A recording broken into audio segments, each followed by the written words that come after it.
گے آپ اگر آپ کو سہنا آ گیا اور برداشت کرنا آ گیا. چونکہ جب آپ برداشت کرتے ہیں نا تو اندر میں ایک طاقت پیدا ہوتی ہے. وہ طاقت آپ کی روح کو پرواز دیتی ہے اور اگلوں کے لیے تسخیر کا کام دیتی ہے. اور اگر آپ پھٹ گئے تو بم کے پھٹنے سے کیا ہوتا ہے؟ تباہی آتی. جب آپ پھٹیں گے یا میں پھٹوں گا تو معاشرے میں تباہی آ جائے گی. تو اس کے لیے آپ دو چیزوں کا اہتمام فرمائیں. ایک اپنی زبان کی حفاظت فرمائیں. آپ اس 400 کے معاشرے میں کوئی غیبت کرنے والا نہ ہو، کوئی جھوٹ بولنے والا نہ ہو، کوئی کسی کو طنز کرنے والا نہ ہو، تانا دینے والا نہ ہو. ایسی بات جو کسی کے دل پہ جا کے چوٹ مارے اس سے آپ اپنی زبان کو صاف کر لیں.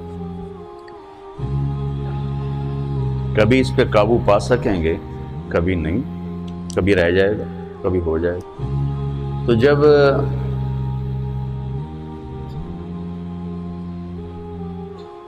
ہاتھ سے نکل جائے بات تو پھر اللہ نے ہمارے لیے توبہ کا دروازہ رکھا ہے. 2 نفل پڑھو، اللہ سے معافی مانگو، جس پر زیادتی ہو اس سے جا کے معافی مانگو. اس سے آپ کی مزاج میں ٹھہراؤ آ جائے گا. تو میں آپ سب سے یہ گزارش کرتا ہوں کہ اس معاشرے میں آپ اپنی زبان پہ قابو پانا سیکھیں. برائے میرا بہت فائدہ ہوگا. ایک زندگی گزری ہے، شام قریب ہے، تو پوری زندگی کے تجارب نچوڑ بھی اس میں شامل ہیں. اور تجارب نچوڑ کو گولی مارو اور دیوار پہ ڈال دو. میرے نبی کا فرمان اس کے لیے کافی ہے کہ آپ نے فرمایا کہ 2 چیزوں کی ضمانت دے دو، میں جنت کی ضمانت دیتا. ایک تمہارے جو 2 جبڑوں کے درمیان ہے، ایک تمہاری 2 ٹانگوں کے درمیان ہے، اسے پاک کر لو، میں جنت کا ضامن بن جاتا ہوں. اور معاذ بن جبل سے فرمایا کہ تمہیں پورے دین کا نچوڑ بتاؤں. کہ جی کیا تو آپ نے اس حدیث کو میں نے پتہ نہیں ہزاروں لاکھوں دفعہ بیان کر دیا ہے اور ہر دفعہ بیان کیا ہے کہ اچھا یہ ایسے کر کے کیوں فرمایا؟ یہ پہلے کیا پھر کہا کف ھذا. اور کہا کس کو ہے؟ جن کے بارے میں آتا ہے کہ اس امت کے علماء کا جھنڈا قیامت کے دن معاذ بن جبل کے ہاتھ میں ہوگا. اتنے بڑے آدمی. تو 18 ہجری میں انتقال ہوا.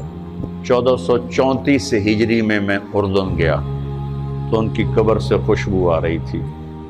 1400 سال گزر گیا، ان کی قبر سے خوشبو کا آنا بند نہیں ہوا.